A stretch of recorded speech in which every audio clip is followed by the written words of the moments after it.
Buenas tardes, bienvenidos a Políticas Públicas 2030, este programa que se emite por AM 1210 y por Ecomedios, y que bueno, hoy es un programa especial.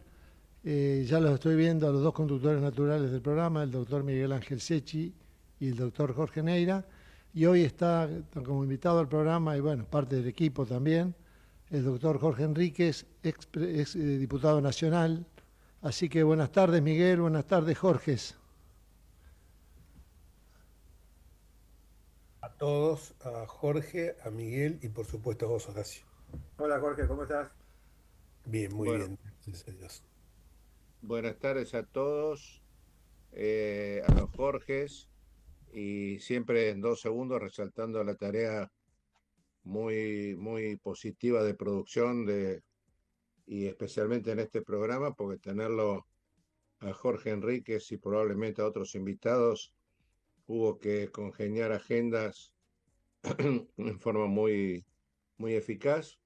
Así que Horacio, un fuerte abrazo y que quede claro que en 48 o menos el programa se difunde grabado por todo el país, buscando un mensaje federal. Eh, Cuando pensamos en el tema del programa de este jueves, no es fácil, no es fácil remitirnos a lo que veníamos hablando, lo que venimos hablando de educación, salud, bioética, etcétera, pero sin perjuicio de ello, eh, y con un muy sentido homenaje por el fallecimiento del Papa Francisco, nuestro ex arzobispo Jorge Bergoglio, se nos ocurrió un título abarcativo, y para ese título abarcativo teníamos que tener las personas que pudiesen dialogar, conversar, como le gustaba a Francisco, y seguramente Jorge Enrique nos va a ilustrar mucho más. Jorge Neira, yo te daría por favor, la palabra, y un muy fuerte abrazo para todos, y el especial agradecimiento a Jorge Enríquez, porque sé que la agenda, y más en estos días, es muy exigente. Jorge Neira. Muchas gracias Miguel. Hola Jorge, ¿cómo estás? Siempre es un placer conversar con vos. Gracias por aceptar estar aquí. No, por favor, el agradecido soy yo, por Dios. No, un poco la idea era preguntarte, digamos, ¿cómo vos ves desde la política, por así decirlo, lo que significa la muerte de Francisco, ¿no? A mí me parece que tiene varias connotaciones, tiene una connotación fuertemente religiosa para el Vaticano, porque hoy se está discutiendo qué línea va a seguir el Vaticano a partir de ahora. Ya están discutiendo si va a usar el Palacio Apostólico y que seguramente no va a ir a Santa Marta con un posicionamiento institucional, no se sabe quién es, digamos si va a ser un papa africano, un papa asiático, un papa italiano, probablemente europeo. Pero lo interesante es que me parece que Bergoglio o Francisco tuvo una marcada línea que tenía que ver con la vocación de servicio, con ocuparse de los vulnerables, con el tema de la pobreza de la iglesia. Me parece que esto tiene mucho que ver con por qué eligió el nombre de Francisco, ¿no? Yo creo que eligió el nombre de Francisco porque Francisco fue una orden mendicante, una orden que casi en esa época, que fue en 1100 y pico, la declararon, le iban a declarar fuera de la iglesia porque no condecía, digamos, la pobreza franciscana con la iglesia, y bueno, por suerte, digamos, recapacitaron y terminó siendo una orden menor primero y después lo que significa hoy los franciscanos, ¿no? En la religión y sobre todo en la iglesia. Así que me parece que hay como dos o tres líneas, y otras líneas son las líneas políticas internas en el Vaticano y las líneas políticas externas que desarrolló Francisco hacia Argentina en algunos casos, hasta otros países. Me gustaría saber un poquito tu opinión desde el punto de vista, cómo lo ves vos desde el punto de vista un poco más amplio. Bueno, en primer lugar, yo lo frecuenté mucho, realmente no. Hoy recién estoy revelando a algunos periodistas amigos cartas enviadas por él y las que yo le reenviaba también. Las cartas de él tenían, y me enorgullece esto porque es algo que atesoro muy especialmente, el hecho que no las contestaban sus Gonzalo Amelius o Fabián Pedacchio o el último secretario privado que tuvo, Villazón, sino que las contestaba él en forma manuscrita, pero obviamente como hoy no hay, ya no funciona como antes el tema del correo, hacía un Word y me la mandaba así. Eso para mí, el otro día le mandé un par de periodistas y me decían, no sabía que vos tenías tanto trato con él. Hay algunas cosas que puedo contar, otras que no puedo contar. No puedo contar porque fueron marco de cuestiones realmente privadas, de cuestiones que se vinculaban en el trato de un amigo a otro amigo, yo siempre guardándole el respeto que sentía por su investidura, tanto cuando era arzobispo de Buenos Aires, que ahí lo conocí, en realidad lo conocí un poco antes de ser arzobispo, y luego como papa. Como papa lo visité en 5 o 6 oportunidades, en tres fueron audiencias privadas, tres con otro grupo de gente. Y lo que pude apreciar de él fue 3 o 4 características. La primera característica es su austeridad. La austeridad de él, no por nada eligió el nombre de Francisco. La austeridad de él era una austeridad franciscana. La austeridad de él era no hacer de la pobreza un acting, sino que realmente era como él lo sentía. Él sentía al sufriente. Él sentía al prójimo vulnerable. Él sentía, por eso preconizaba tanto la cultura del descarte. Él entendía que la sociedad debía ser inclusiva de todos. Esto para mí es muy importante porque hizo que yo cambiara un paradigma de la forma de ver la política, no solamente como un esquema de poder, sino como un esquema de servicio. Que siempre lo tuve, desde que empecé a actuar en política allá en el Nacional Buenos Aires a los 11 años, cuando ingresé al colegio, del cual somos exalumnos, o si yo, Jorge.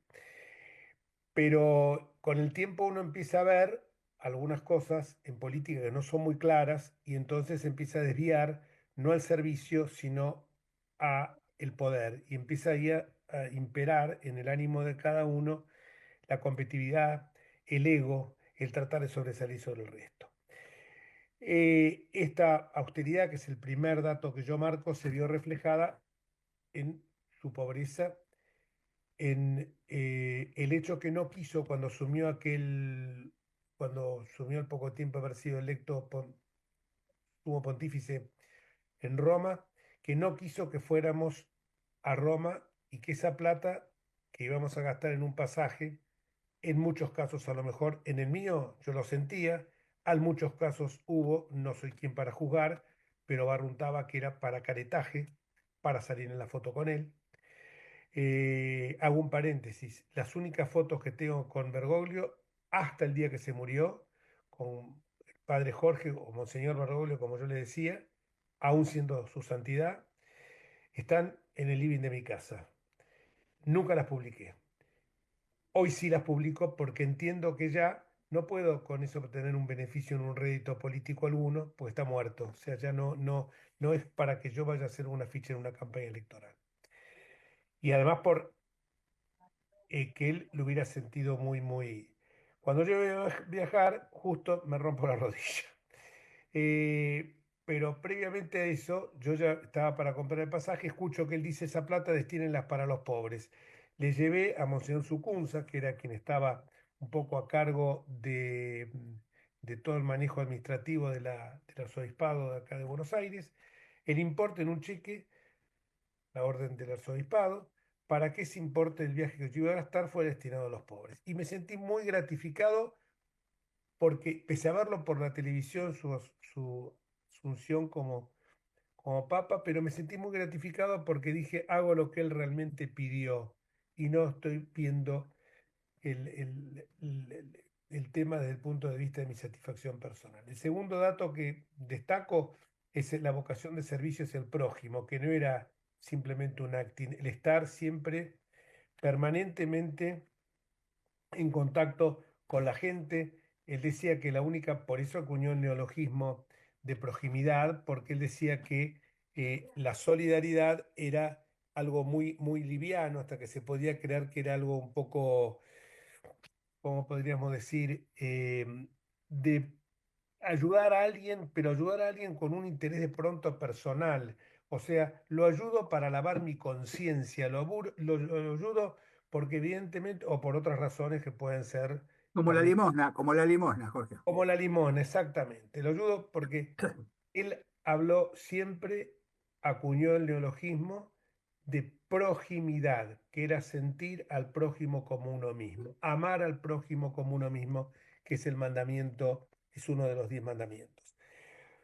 Este tema de la pobreza y el tema de la austeridad hizo que están ligados evidentemente, hizo que él, por ejemplo, tenía como todos los papas que no lo han cobrado. Estoy investigando los últimos papados, por lo menos hasta que yo pude investigar, los últimos 3 papas, Juan Pablo II, Benedicto XVI y él, 340.000 euros por año. Él murió con menos de $100 en el bolsillo, no tenía cuentas bancarias, no tenía... Es más, hoy estaba pensando cuando miraba por televisión que no es una simbología ni es un acting, porque esto me lleva al terreno político que después voy a entrar y no le voy a esquivar el bulto.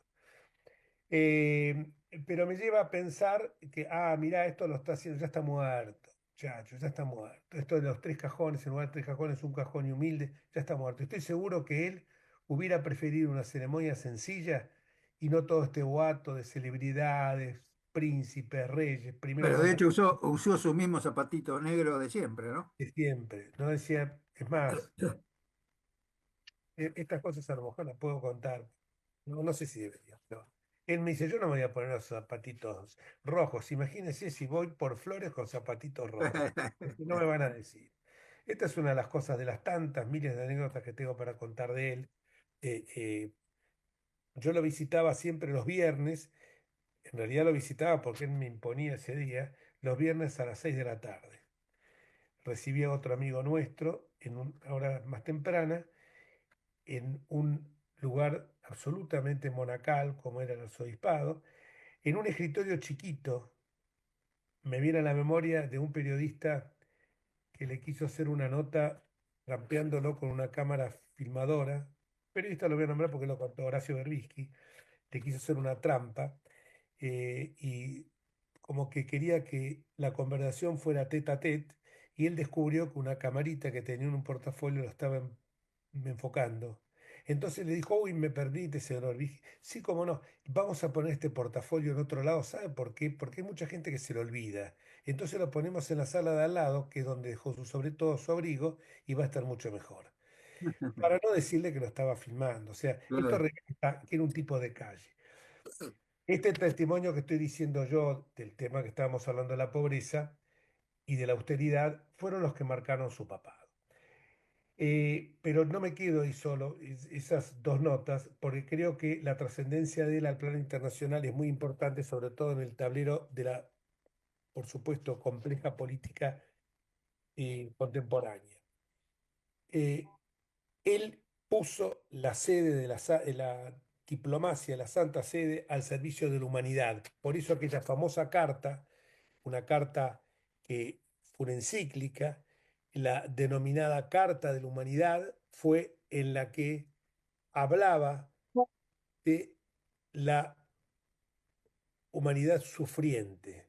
Entonces construyó esa política basada en la dignidad de la persona humana, de la defensa de los postergados, de los sufrientes, de la promoción de un orden global más justo. Por eso el primer acto que hace es justamente ir a Lampedusa, donde todos los migrantes africanos venían a morar en Europa, buscando posibilidades económicas y buscando un progreso que no tenían en el continente africano. Una defensa sin concesiones de la paz, entendida como una negociación de intereses, no como una negociación de intereses, sino como una vocación ética fundada en el diálogo y en la reconciliación. No solamente eran los migrantes que venían del África, eran aquellos que habían sido expulsados por la guerra, por la explotación, por el hambre.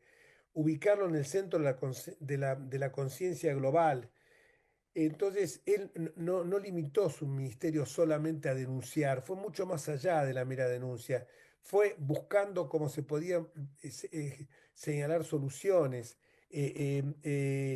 reclamando acciones concretas de los estados, aunque no tuviera éxito, pero fue incansable la labor de él ante los organismos internacionales y a cada uno de nosotros, y sobre todo siempre teniendo en vista eso de los olvidados del sistema del sistema político, porque evidentemente él entendía la política, y esto es lo que yo decía al principio, que me lo hizo sentir a mí como servicio y no como una administración del poder. Uno de los gestos más emblemáticos de su pontificado, que podría decir fue la inquebrantable vocación por el diálogo interreligioso, el histórico documento sobre la fraternidad humana. No fue una mera declaración simbólica, fue un hito diplomático y un hito de orden moral. Perdón, siempre pasa esto.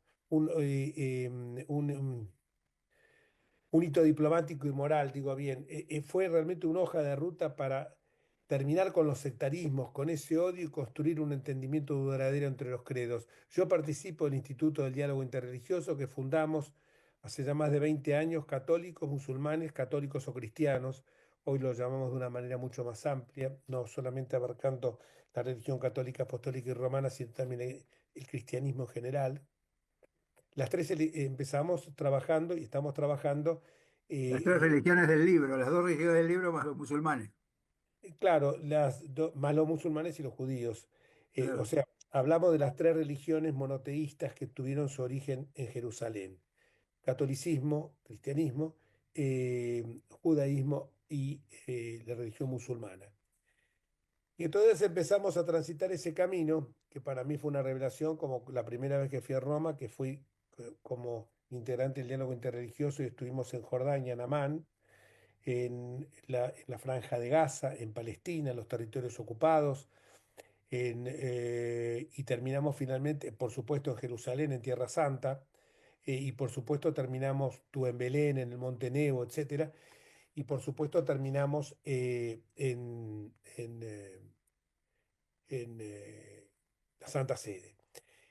Y lo que buscábamos nosotros con esto era justamente buscar aquellos comunes denominadores que permitieran encontrar lo que nos unía y separar, como la cizaña del trigo, de aquello que nos separaba.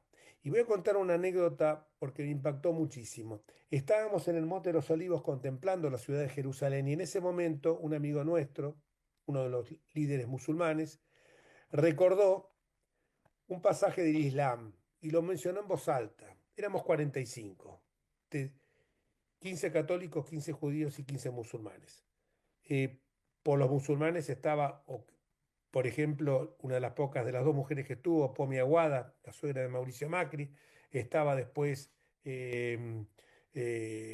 otra gente, me acuerdo nombres muy, el médico personal de Menem, Feli, que después que ya estaba muy enfermo.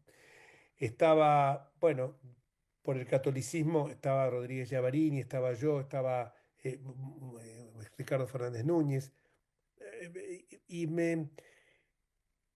Y cuando yo sentí que en ese viaje que iba a venir para equilibrar las cargas políticas, que iba a venir Carlos Kunkel en lugar de Julián Domínguez, sentí la primera impresión fue un rechazo. En el Monte de los Olivos, Abud recuerda cómo su padre en el lecho de moribundo le hizo leer un versículo del Islam, que él lo recuerda en ese momento viendo la ciudad de Jerusalén, y se emocionó y se largó a llorar como un chico. Sí, sí, claro. La Una misma sura, emoción, seguramente era una sura del Corán. Vos sabés que en ese sentido a mí me parece que lo que decís es tan cierto, ¿no? Nosotros hace muchos años, cuando Paco Maglio vivía, armamos una jornada, creo que fue antes de que yo entrara a la academia, pero me parece que el año anterior, así que debe ser hace 20 años. Y hicimos una jornada que era el fin de la vida en cuidados intensivos, desde el punto de vista de la psicología, de la filosofía, de la medicina, y de la religión. Y de la religión invitamos a un sacerdote católico, que era el padre Brown, invitamos a un rabino que se llamaba Eric Stockman, invitamos a un evangelista, a un testigo de Jehová y a un doctor de la Iglesia del Islam, ¿no? Y fue interesante porque hubo tal unanimidad de criterios entre todos que uno dice, ¿y dónde están las diferencias, no? Las diferencias están en los fundamentalismos, no en las religiones. Yo soy un lector del Corán también porque, así como me gusta leer la Biblia, me gusta leer el Corán, y el Corán no tiene nada violento. Digamos, los que son violentos son los que malinterpretan las escrituras. Vos fíjate que si vos lees la carta de Bernardo de Claraval a los caballeros templarios, parece una carta similar a lo de la yihad islámica, ¿no? Porque tiene que ver con los fundamentalismos y no con la religión en sí misma, ¿no? Y en ese sentido me parece sumamente promisorio, digamos, que las religiones empiecen digamos, a converger, ¿no? No, en eso estamos totalmente de acuerdo, sí, por supuesto, porque acá muchas veces se viven algunas cuestiones como si estuviéramos todavía en la época de las cruzadas, ¿no? Buscando el Claro, Santo Grial. tal cual. Pero este diálogo interreligioso ha sido eh, para demostrar, porque, y cuando Francisco habla de esto, comprendió como pocos que la paz en el siglo XXI exige que las religiones no sean parte del problema, sino que sean Claro, parte activa de de la la solución. solución. Claro. Entonces, y termino de contar la anécdota esta, porque me emocionó y por suerte me interrumpiste muy, muy sabiamente con tu reflexión, porque ya me estaba emocionando, porque yo recordé cuando estaba ahí algo que me impresionó mucho cuando era chico, cuando mi mamá me leyó párrafo de las Escrituras, pasaje de las Escrituras, donde están las tentaciones de Satanás. Y cuando lo estaba pensando, yo dije, desde este monte es que Satanás lo tentó al Señor, a Jesús. Y entonces me emocionó mucho porque a lo mejor no era tanto, me emocionó porque esto me lo había transmitido mi madre como Omar Abud, de quien estaba hablando recién, se le había transmitido su padre. Y 45 personas, entre las que estaban, por ejemplo, Gustavo Grocopatel, Marcelo Mindrin, o sea, personas, algunos jueces, el juez Laufer, incluso gente y Kunkel, gente de distintos colores políticos, nos pusimos a llorar como chicos en ese momento. Después me tocaba a mí todos los días hacer de monaguillo en las misas que daba periódicamente, que muchas veces han sido en hoteles, porque estuvimos 20 días juntos, o sea que por ahí no encontrábamos un lugar donde oficiar una misa. Me tocó ser de monaguillo del padre Marcó y me sorprendió mucho la religiosidad de algunas personas. Y vuelvo a decir, lo que me pasó con Kunkel, a quien siempre lo enfrenté políticamente, abrió un impas y Kunkel me dice, espero que después de este viaje todos seamos un poco más buenos. Yo lo deseo, pero es una cosa, le dije, Carlos, no va a suceder. Por una razón sencilla, porque esto me hace acordar a cuando estás en un velorio, que somos todos buenitos, somos todos santitos, somos todos, decimos, no, mirá, vamos a partir de ahora, y después las cosas vuelven a su cauce normal, a su cauce normal, entre comillas.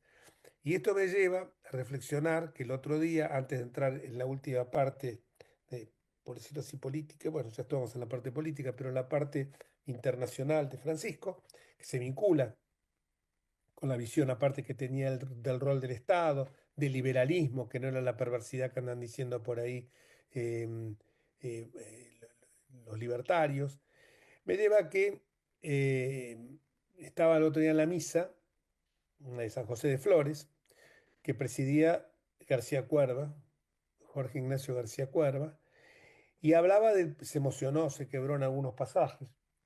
Y él estaba hablando de eh, qué era para él el Papa. El Papa era como el padre de todos nosotros. Y entonces decíamos, nosotros, los que son padres, cuando ven que los hijos se pelean entre ellos, qué dolor en el alma, ¿no? Pero también cuando ven que el padre por ahí, al que está mejor económicamente o porque tiene dotes intelectuales que ha desarrollado en forma más fructífera que sus hermanos, lo ayuda menos que al desvalido, que al desprotegido. Entonces uno dice, qué perverso, porque lo tendría que ayudar a los dos por igual. No, porque le está dando la mano. Y eso nos pasa en la vida cotidiana a los que somos padres. Y esto lo llevo a que hace pocos días una charla que tuve con el expresidente uruguayo Lacalle Pou también decía lo mismo respecto de el Uruguay respecto a lo que tiene que ser un primer mandatario, que tiene que ser el padre de todos. Esto no significa un sentido patriarcal, ni un sentido monárquico, ni paternalismo, No, sino sentido que de tiene que ser servicio, de como aquel servicio. que le da contención a todos y que tiene que atender, prestarle la misma atención a todos por igual, pero más a los desvalidos. En ese momento yo sentí, hasta me di la paz con dos personas que tenía muy próximas, 3 metros, podía haberme hecho el burro y mirar para otro lado, que no coinciden conmigo para nada, así como le di la paz y recé tomado de la mano con la vicepresidenta, con la cual le tengo gran afecto, Victoria Villarroel, y saludé a la mujer de Macri, le di un beso a la vicejefa de gobierno. Me tocó saludar a dos personas que realmente, dije yo, una de ellas me dijo, che, hola, che, La Paz, Jorge, me miró, era Santoro, con el cual no tengo ningún punto de contacto. Pero sentí en eso, él y yo, la necesidad de Obvio. saludarnos. Y lo saludé también a otra persona que me parece que abusó de un cargo que le dieron, de una distinción, con un sentido absolutamente sesgado, que es el Premio Nobel de la Paz, Adolfo Pérez Esquivel. Pero dije, te tiene que cambiar algo, o sea, el corazón se tiene que ablandar, no puede endurecerse tanto. Y termina diciendo él, Jorge Ignacio García Cuerva, el arzobispo, termina diciendo, tenemos que pensar que este odio que tenemos entre nosotros a veces es un odio entre hermanos, que la lengua es para transmitir, no tiene que ser filosa para ser como una vípera y lastimar, dañar al otro, maltratándolo, tratándolo de una manera absolutamente despectiva, grosera, con expresiones totalmente desafortunadas. Y señalaba también cómo estaban infectando las mentes de la gente las redes sociales. Y dice, yo esperemos que el testimonio de este Papa que lo tironeamos de todos lados desde la Argentina, que por eso no vino y por otra razón que voy a explicar ahora, que lo tironeamos de todos lados, sirva que seamos prenda de unión, que seamos lo que él quería a través del diálogo interreligioso, que era construir puentes y derribar muros, porque pontífice, puente viene de pontífice. Claro, Eso es sí, sí. justamente lo que él se propuso. Y entonces, a la noche, García Cuerva, a la salida de la misa, le agredieron un grupo de fanáticos kirchneristas, porque eran esos y además estaban identificados, la agredieron diciéndole, bueno, la canción esa, vamos a ir a buscarlo a todos lados, como a los nazis. Bueno, un estribillo que es bastante frecuente. Y yo dije, no entendieron nada. La noche iba el programa de Pagni, que si no lo vieron es muy bueno, de Odisea, donde lo entrevista García Cuerva. Y García Cuerva dice, sí, lamentablemente fue todo muy lindo, pero seguimos sin entender nada. Jorge, Entonces, nos tenemos que ir al corte, me parece, ¿no, Miguel? Porque ya estamos 19:31. De la Eh, misma forma, en un minuto volvemos a entrar. Porque justamente ahí tengo algo para leerte que mencionó el propio Bergoglio, cuando era Bergoglio, no cuando era Francisco, con respecto a Borges. Así que me gustaría compartirlo con vos porque viene muy a cuento de lo que vos decías. Así que si querés nos vemos en un minuto y con todo seguimos. gusto.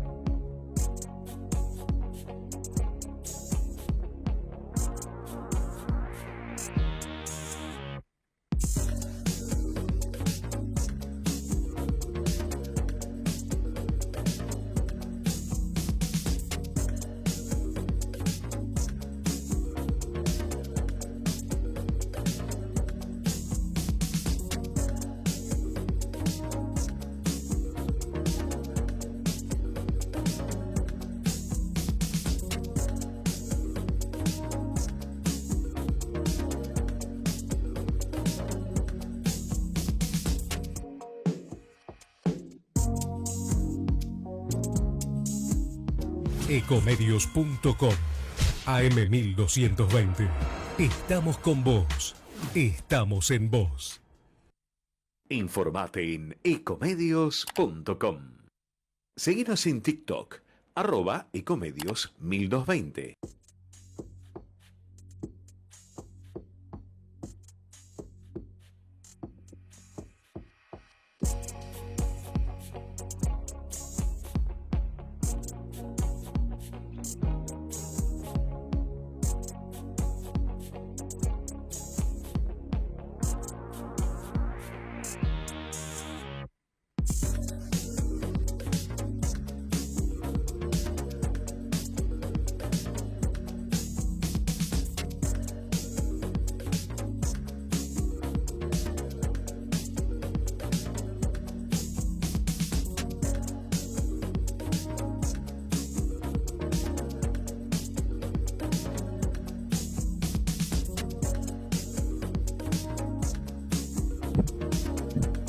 Bueno, y pasada la pausa comercial, continuamos con Políticas Públicas 2030. Miguel se debe estar conectando ya ahora. Pude chatear recién con Daniel Goldman, está subiendo al avión y me pidió 1000 disculpas porque él pensaba participar, pero no puede. Mandó bendiciones, saludos y un especial saludo para vos, Jorge. Así que quedó a disposición para cuando queramos llamarlo y va a participar de cualquier programa de los nuestros, ¿no? Es Así un que gran bueno. amigo el rabino, Daniel Goldman. Se ve que, bueno, porque iba a tomar el vuelo anoche. Se ve que no lo pudo enganchar. Sí, Es un gran amigo y cuando un día yo le digo, la verdad que te admiro por cómo hablas, he estado muchas veces, pero estar conviviendo con él durante 20 días hizo que me hablara de muchas reflexiones acerca del judaísmo. Eh, yo tengo bisabuelos maternos judíos, así que tengo una... Los Enríquez. no, no, por el lado de mi madre. Los Ah, Enríquez puede ser también por el lado de mi padre, pero por lo menos ahí... Enríquez es hasta, portugués, ¿no? no, no, no, ese gallego, bien gallego.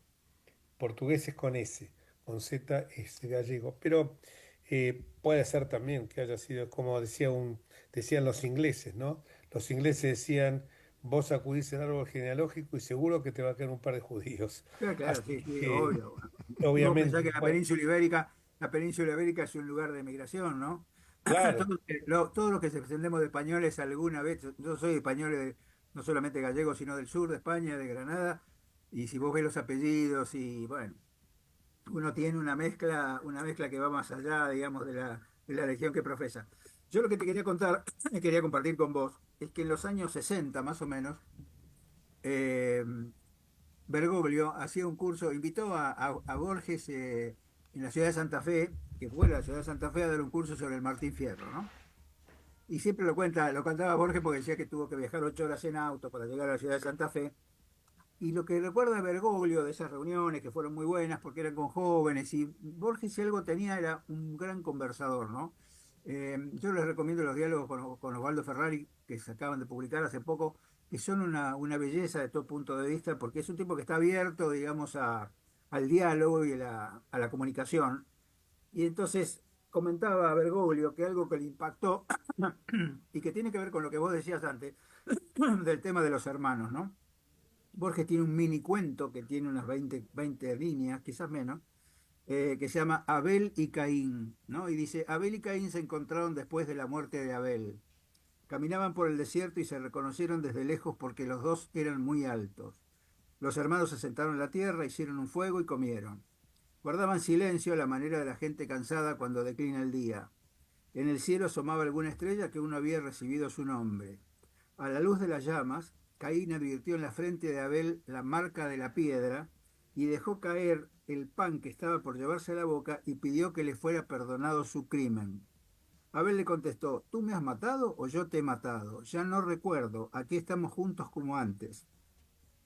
Ahora sí que en verdad me has perdonado, dijo Caín, porque olvidar es perdonar. Yo trataré también de olvidar. Abel dijo despacio, así es, mientras dura el remordimiento, dura la culpa. Me parece de una cosa de una belleza literaria, digamos, pero además que tiene tanto que ver con lo que vos decías, ¿no?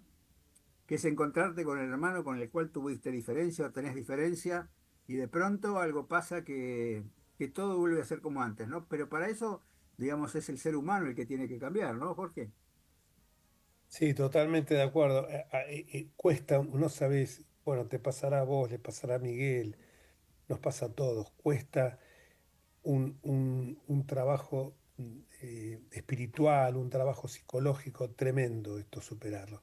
Pero cuando lo escuchaba el otro día hablar a García Cuerva, esto que decía, eh, ¿qué dolor más grande puede tener un padre que el ver que sus hijos se encuentran divididos? Entonces decía, ojalá se haya ido Francisco con la tranquilidad de que el pueblo que él tanto amó, que fue la Argentina, que los hijos de esa tierra vayan a tratar de vivir la unión nacional que siempre, siempre estamos postergando.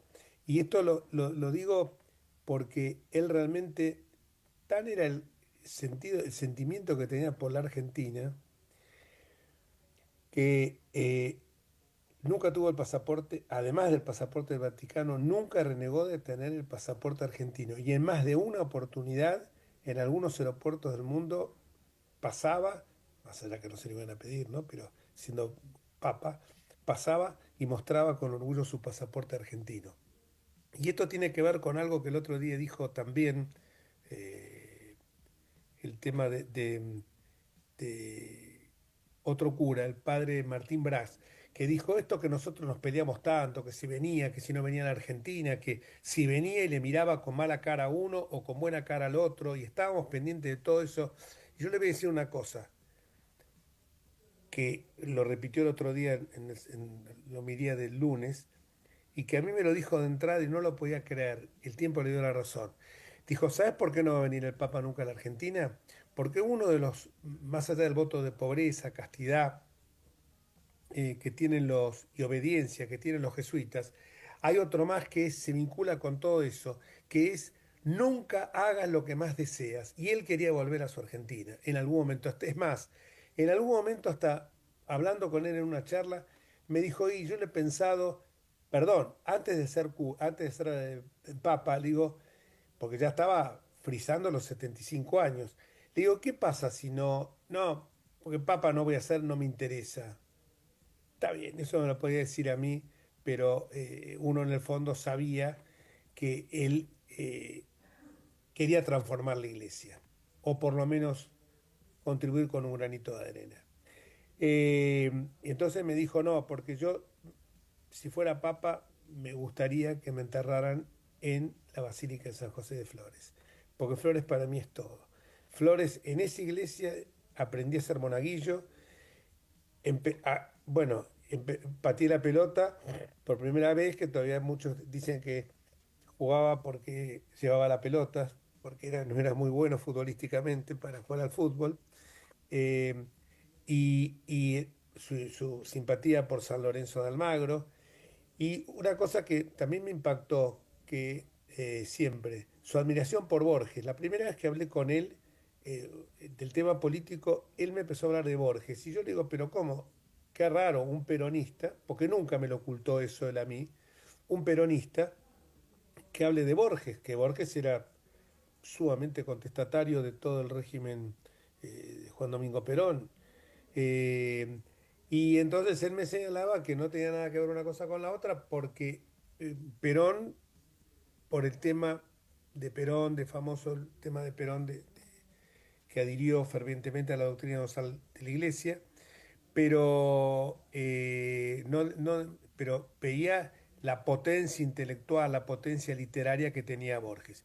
Y el último punto que quería tratar, porque son tantas cosas que quiero decir de esto que... Una cosita que te quería comentar Sí. antes que sigas con el tema político, que tiene que ver con lo de San José de Flores. Él como obispo quería que lo enterraran en San José de Flores.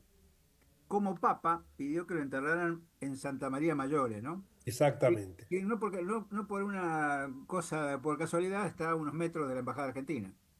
Pero aparte de eso, en la Santa María Mayore está la Salvus Populi Romani, que es la imagen de María con Jesús, digamos, que es una iglesia, digamos, un retablo muy, muy espectacular, digamos, con una vista de la Virgen María, y que ahí es donde él va a tener, debajo de eso, o cerquita, va a tener su lápida, digamos, donde va a decir Franciscus y va a tener el pectoral, digamos, en el mármol, ¿no? Pero lo que es interesante es quién es María. María es la salvación, digamos, salus populi romani significa la salvación del pueblo romano, ¿no? La salvación, en realidad sería la salvación de la humanidad. Y salvus, que tiene mucho que ver con salud, ¿no? Porque está presente en la Vita Nuova de Dante.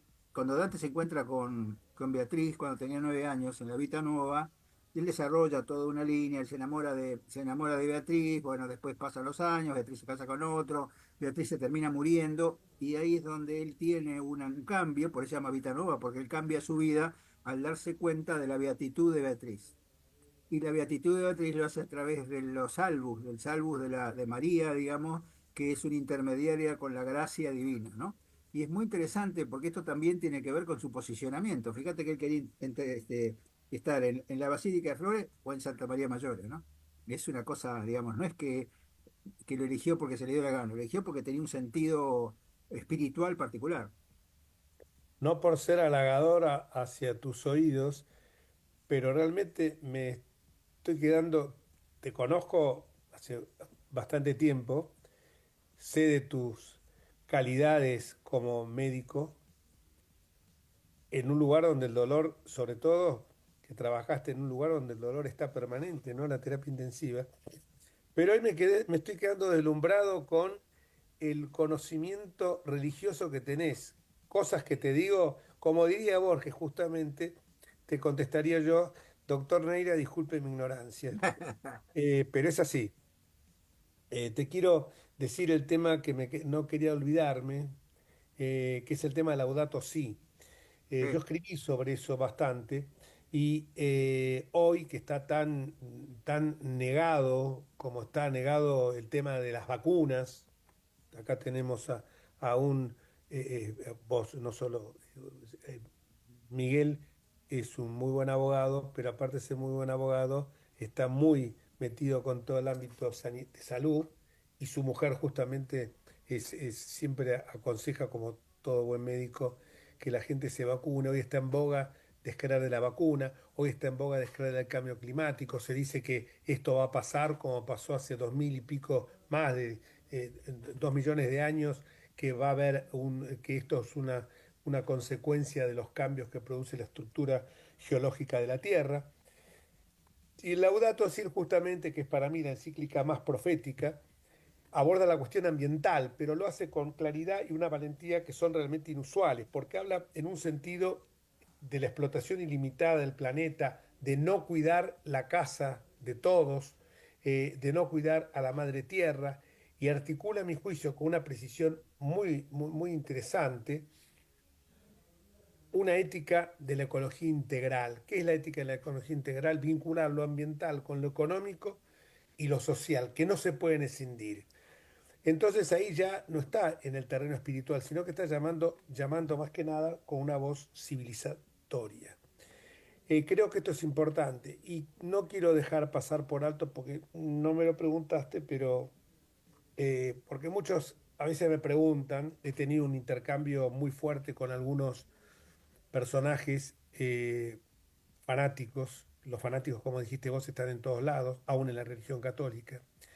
Eh, y todos me dicen, pero a raíz del artículo que yo publiqué en La Nación y un reportaje también que di me dicen, pero en definitiva, entonces vos estás reconociendo que estuvo bien cuando lo miró mal a Macri y no estuvo mal cuando lo miró bien a Macri y entonces negás que le haya mandado los rosarios a Milagro Sala. Dije, también se lo mandó a los que están condenados por el terrorismo de Estado. ¿Y qué tiene de particular eso? Si la Biblia te dice una de las virtudes de la misericordia es justamente visitar presos, visitar enfermos, yo con esto no voy a cambiar mis principios ni de mis valores, porque hoy parece, he tenido una discusión muy violenta con el biógrafo de Milei, el autor de los discursos de Milei, en el sentido de que el hecho que a lo mejor en política en estos momentos estamos confluyendo en la lista del PRO, y esto no quiero hacer propaganda ni nada, donde hay gente que puede pensar distinto en temas tales como la interrupción del embarazo, entonces ya uno se ha dado vuelta y eso no es, eso es buscar justamente lo que nos une y no lo que nos separa, pues lo separa, profundiza más aún la Como dice grieta. Aristóteles, el justo medio, ¿no? Claro, pero entonces te dicen, no, no, no, porque dijo que la plata era el estiércol el estiércol de la humanidad. Y yo digo, ustedes no leyeron que acá hay una encíclica Rerum Novarum de León XIII, de fines León del XIII. siglo XVIII, del siglo XIX, que hizo un giro copernicano con el tema de la doctrina social de la Iglesia. Y Bergoglio se tuvo que mover en ese angosto andarivel que era no aceptar lo que fue la teología de la liberación con el sacerdote de curas para el tercer mundo, la opción de los pobres, de la iglesia por los pobres, pero por el otro lado no caer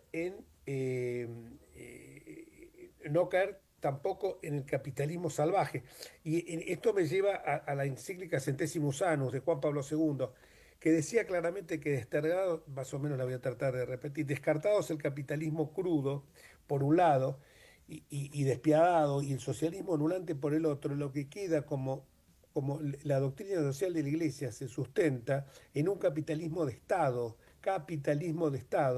que es un modo alternativo a los otros dos, al capitalismo salvaje y al socialismo anulante, que justamente requiere ser homologado por una sociedad basada en el trabajo libre, en la empresa y en la participación, que exige que no, en la participación que no se opone al mercado, pero que exige que éste tenga algunos controles para satisfacer las necesidades básicas y esenciales de la gente. Por eso también cuando yo escucho hablar de los libertarios que hoy están traicionando hasta la propia teoría de Adam Smith, las teorías de Adam Smith, que de ninguna manera hablaban que la desgracia de unos era necesaria para que otros progresaran económicamente. Entonces, uno cuando ve la hipocresía, porque estas cosas no me las quiero callar, la hipocresía de Cristina Kirchner cuando asumió él y dijo un papa latinoamericano, desde ese momento, recapacitemos lo que fue esto, desde ese momento, un papa latinoamericano, y ahí no quiero ser autorreferencial, venía en el auto cuando lo escuché, me largué a llorar como un chico, en ese momento estaba en el Consejo de la Magistratura y compartía la conducción del Consejo de la Magistratura con Juan Manuel Olmos, a quien el Papa había bautizado, un peronista muy legado a Cristina y a Alberto Fernández. Llegué y al gordo lo abracé y nos pusimos a llorar los dos. Qué más lindo que eso, pero claro, después ves el comunicado al poco tiempo, y ves que después van corriendo cuando las encuestas, en lugar de ser firmes en las convicciones, cuando las encuestas viraron para ese lado, le dijeron, metiste la pata, anda corriendo a pedirle perdón. Lo mismo le pasó al que decía que era el maligno, que hoy mismo escucho hablar a un par de libertarios y dicen, se está consumiendo en el infierno. Entonces, yo digo una cosa, ¿cómo pueden pensar de esa manera el hombre? eh, Mirá, yo no quiero, porque parecía...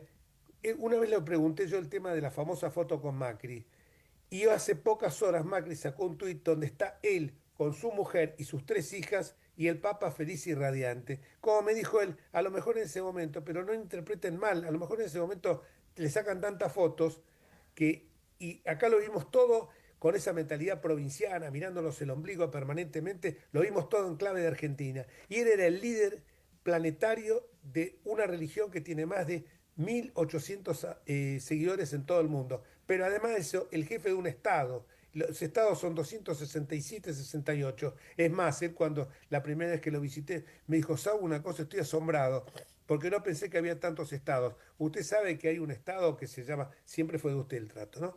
Que se llamaba, no me acuerdo, Vanuatu o las Islas Comoras, o que me dice, yo no sabía que eran estados. Bueno, yo por eso digo, cuando no lo miramos y hoy que lo tenemos que ver con una perspectiva distinta, me parece que todavía no la estamos entendiendo. Yo les confieso que trato de cada día ver cómo puedo suturar esta grita que tanto daño nos ha hecho y que yo veo en otros países del mundo. Cruzo la cordillera, cruzo el Río de la Plata, ahí no ocurre esto. Y yo creo que él nos exigió el mandamiento más simple y en el fondo por eso también es más difícil, decía él, ¿no? Amar a Dios y al prójimo como uno mismo. Y es por eso que en un tiempo de cinismos y de fracturas como el que estamos viviendo, particularmente en la Argentina, su voz se volvería cada vez, su voz hoy en día se vuelve cada vez más imprescindible. Sí, a mí me Se nos... parece, Jorge, esto que vos decís es tremendamente importante, porque me parece que hace, digamos, a la concertación, hacia la conciliación entre extremos, el tema es cómo se logra, ¿no? A mí me parece que lo que nosotros necesitamos es escuchar al otro. Eh, Seguro.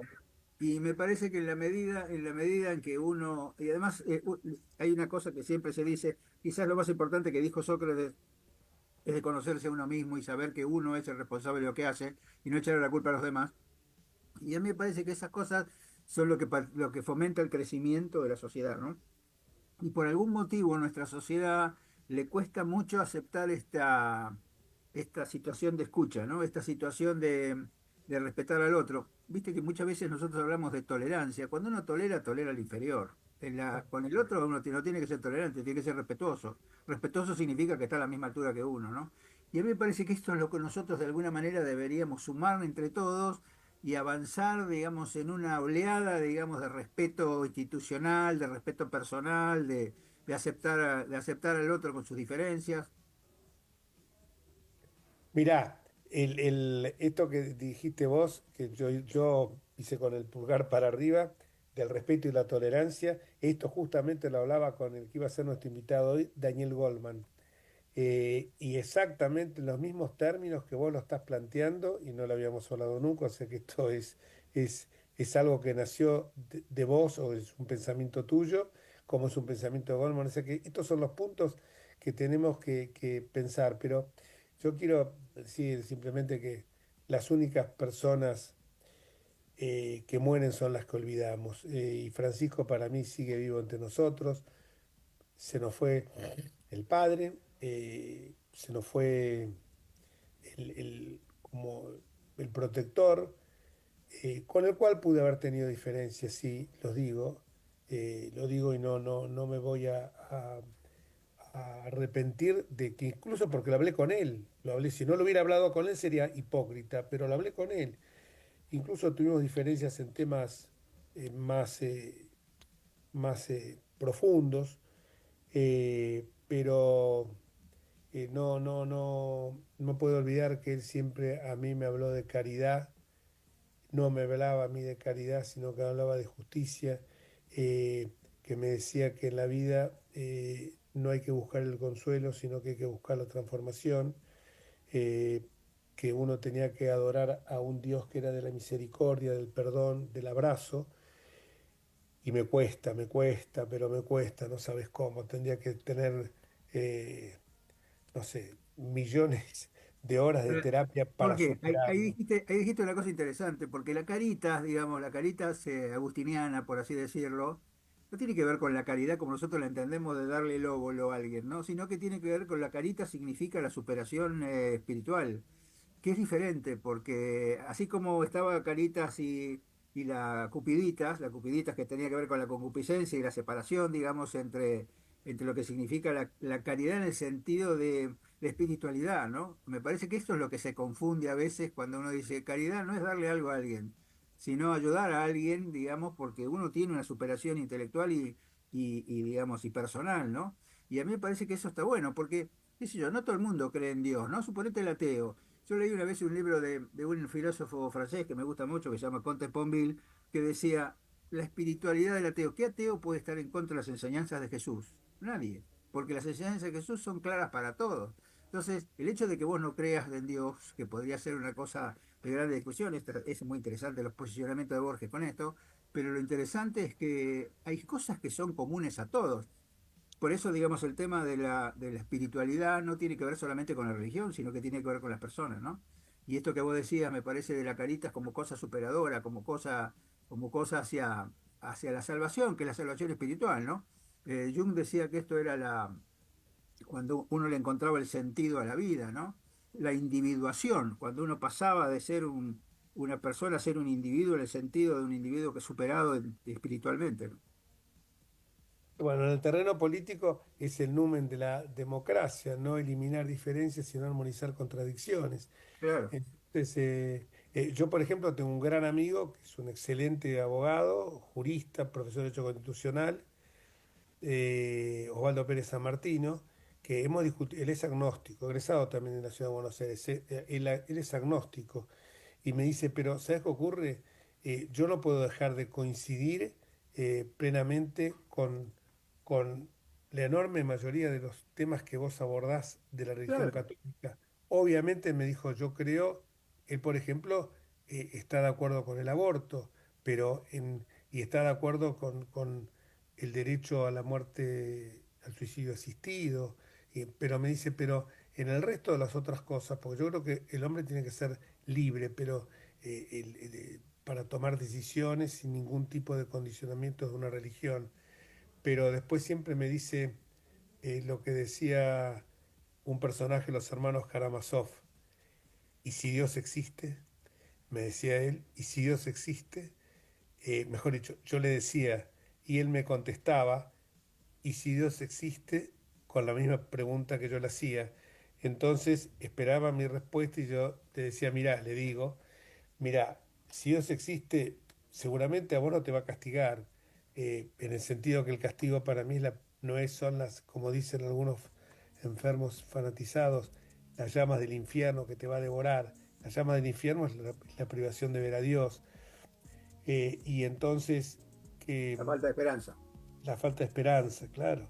Y entonces me decía, y yo creo que a mí no me va a... Yo creo que hago las cosas bien. Digo, mira, y acá cierro con esto, ya ves a las horas. No sé si tienen más tiempo, pero... No, ya, ¿Cómo? ya nos está pidiendo que cerremos. Bueno, el amor al prójimo vuelve a aparecer como el tema central. Si vos amás al prójimo, ¿y de qué te puede llegar a castigar Dios si amaste al prójimo como a ti mismo, si cumpliste con los principios de aquellas reglas de Ulpiano, ¿no? El alter, no perjudicar al prójimo, alterum non laedere.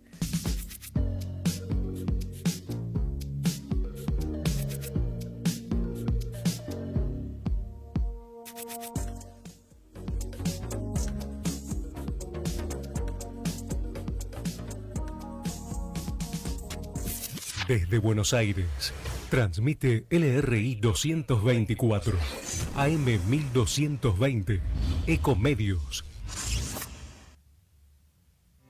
En la ciudad, para evitar contagios en las aulas,